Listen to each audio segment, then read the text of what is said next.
O hello guys, my name is Ashish और मैं आ गया हूँ अपनी न्यू वीडियो के साथ जिसमें है बहुत सारा फन। तो बिना देर किए वीडियो शुरू करते हैं। Acknowledge me.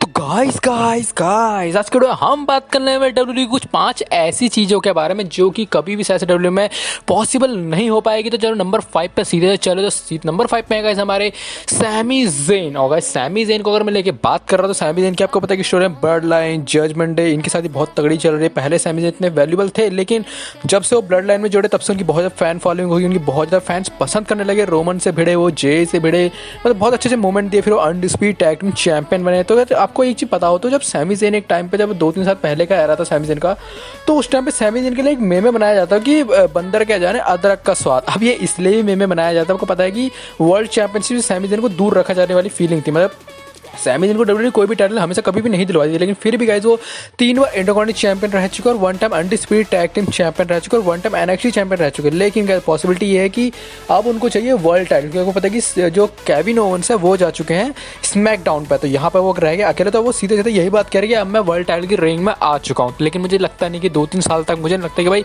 सैमी ज़ेन के लिए डब्ल्यू कुछ ऐसा वर्ल्ड टाइटल का बुकिंग करने वाले, कि मुझे लगता नहीं सैमी ज़ेन वर्ल्ड टाइटल के लिए नहीं बने भाई। वो मिड का टाइटल के लिए बहुत बेटर है, अनडिस्प्यूटेड बहुत अच्छे हैं, फैन फॉलोइंग बहुत अच्छे हैं। लेकिन अगर फैंस चाहें तो क्या कहते हैं शायद उन्हें वर्ल्ड टाइटल मिल जाए। लेकिन सैमी ज़ेन अभी वर्ल्ड टाइटल का बिल्कुल भी प्रिपेयर नहीं है। वर्ल्ड टाइटल के लिए एलन नाइट को बहुत ज़्यादा प्रिपेयर किया जा रहा है।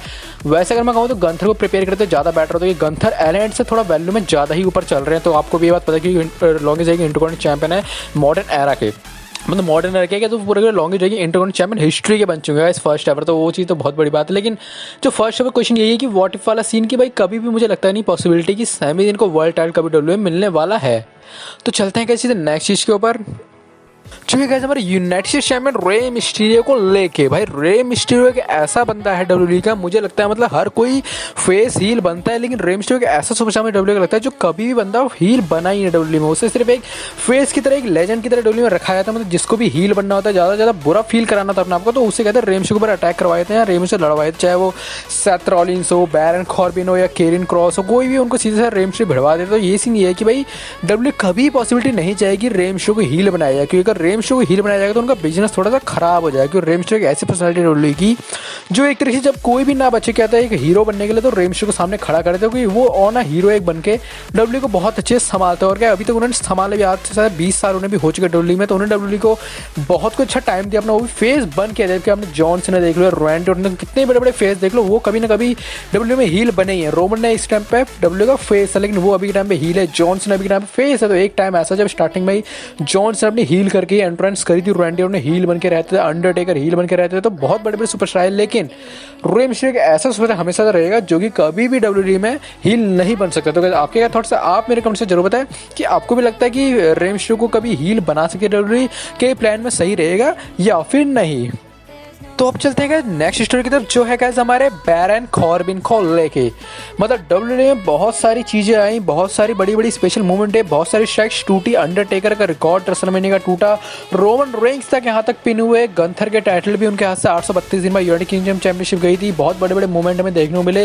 हर चीज़ का एक नियमित समय होता है कि ये चीज़ इस टाइम पर खत्म हो जाएगी, चाहे वो स्पेशल मूव हो, चाहे रेसलर हो, चाहे कोई भी बड़ा बड़ा सुपरस्टार हो, लेकिन उसकी वो चीज़ एंड स्ट्राइक होती ही होती। लेकिन अभी तक एक बैरन कॉर्बिन के नाम पर एक ऐसा रिकॉर्ड है, मुझे लगता है कि अभी तक डब्ल्यूडब्ल्यूई में कोई ऐसा बंदा आया नहीं जिसने उनके स्पेशल मूव पे कहते हैं किक आउट किया हो। और वो मैं बात कर रहा हूँ एंड ऑफ डेज की। मतलब जितनी बार मैंने आज से एंड ऑफ डेज पढ़ते देखा डब्ल्यूडब्ल्यूई में किसी के ऊपर, वो बंदा बिल्कुल भी खड़ा नहीं हुआ। चाहे वो रोमन रेंज हो, आपको पता है कि रोमन से 2019 के टाइम में मैच होता है, वहाँ पर रोमन रेंज भी हार चुके थे। अभी एनएक्सटी पे भी देख लो, जब एंड ऑफ डेज मारा था, कहते हैं बैरन कॉर्बिन में कार्मेलो हीस ने कि क्या क्या उनमें सबमिशन मारते, आपको पता है कि क्या हुआ था। तो वही सीन है कि बैरन कॉर्बिन का ये स्पेशल मूव उनको एक झलकाता है बहुत चीज़, लेकिन ये चीज़ उनके पास स्पेशल है, लेकिन उन डब्ल्यूडब्ल्यूई बिल्कुल ही पुश नहीं देती। क्योंकि मैंने टॉम स्टोन पे, चॉक स्लैम पे, स्पेयर पे, हेलोवा किक पे, सब पे किक आउट देखा है, लेकिन सिर्फ और सिर्फ अभी तक एक मैं एंड ऑफ डेज पे नहीं देखा। तो लगता नहीं कि फ्यूचर में कभी एंड ऑफ डेज पे कोई किक आउट करेगा। तो आपके क्या थॉट्स, आप मेरे कमेंट जरूर बताइए, आपको लगता है कि कोई ऐसा सुपर डब्ल्यूडब्ल्यूई में आने वाला है जो कि एंड ऑफ डेज पे भी किक आउट कर सकता है? क्योंकि मुझे तो ऐसा लगता है कि एक या दो ही नाम जो कि एंड ऑफ डेज पे किक आउट कर दे। शायद से वो हो सकते हैं ब्रॉक लेसनर मुझे लगता है, इसके अलावा कोई सुपर नहीं लगता कि रोमन रेंज भी किक आउट नहीं कर पाए थे।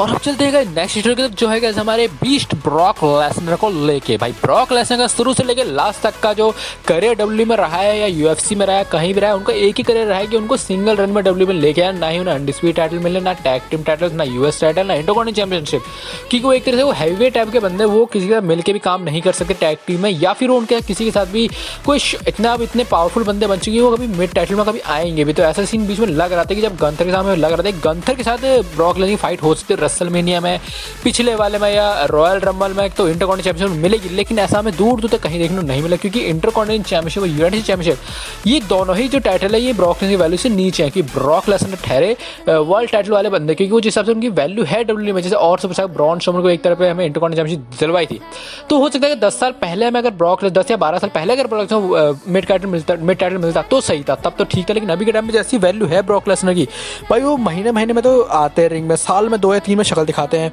तो उनको मिड का टाइटल मिल जाए तो वो तो हाराती बेकार। तो ऐसे ही भी रोमन रेंस की भी है कि रोमन रेंस भी मिड का टाइटल में कभी उतरने वाले हैं नहीं, क्योंकि वो भी अपनी वैल्यू बहुत ऊपर ले जा चुके हैं।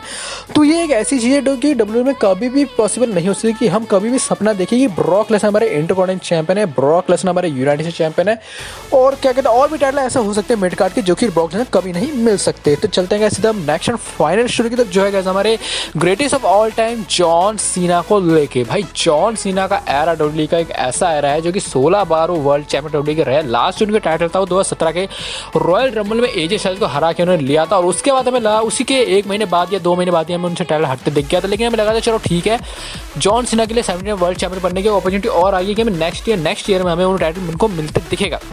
लेकिन 2017 से गाइस 5 से 6 साल बीत चुके, लेकिन उनके पास कोई भी वर्ल्ड टाइटल नहीं आया, सिर्फ वर्ल्ड टाइटल की अपॉर्चुनिटीज़ मिली है। और अभी के टाइम पे जैसे जॉन सीना खेल रहे हैं, उन्हें देख के लगता भी नहीं कि वो वर्ल्ड टाइटल कभी ले भी पाएंगे। और जैसे उनके सामने superstar Austin Theory, Roman Reigns, Alan Knight, ऐसे बंदे सुपरस्टार वर्ल्ड टाइटल के लिए बैठे हुए हैं, तो जॉन सीना के देख के चांस लगता नहीं कि जॉन सीना को भी टाइटल मिलने वाला है। तो यही सीन है कि जॉन सीना के लिए भी मुझे लगता है कि डब्ल्यूडब्ल्यूई 70 टाइम वर्ल्ड चैंपियनशिप के लिए बुक करने वाले, तो लग रहा है कि जॉन सीना को 60 टाइम तक ही रोक के रखेगी, क्योंकि ऐसा मुझे पॉसिबल नहीं लगता कि 70 टाइम वर्ल्ड चैंपियन के लिए अभी के लिए कोई ऐसी वैल्यू बचे। कि एक टाइम था जब लग रहा था कि इनको टाइटल मिल सकते। पिछले साल की बात की जाए तो मनी इन द बैंक कहते हैं ऑस्टिन थीरी था, अगर वो कहते कैश इन करके रोमन रेंस से दोनों में से एक टाइटल ले लेते, डब्ल्यू चैंपियनशिप ले लेते, और वो रेसलमेनिया में डिफेंड करते यूएस टाइटल की जगह पे डब्ल्यू टाइटल, तो वहाँ पे अगर जॉन सीना जीतते तो 70 टाइम वर्ल्ड चैंपियन बनने की सबसे ग्रेटेस्ट स्टोरी लाइन बन सकती थी। लेकिन डब्ल्यू ने ये चीज़ को इग्नोर करा, तो अब मुझे लगता भी नहीं कि जॉन सीना के लोग ऐसा टाइटल शॉट मिलने वाला है जो कि उन्हें 70 टाइम वर्ल्ड चैंपियन बना सकता है। तो वैसे आपके क्या थॉट्स है, आप मेरे कमेंट से जरूर बताएं। आपको भी लगता है कि जॉन सीना को 70 टाइम वर्ल्ड चैंपियन डब्ल्यू बनाएगी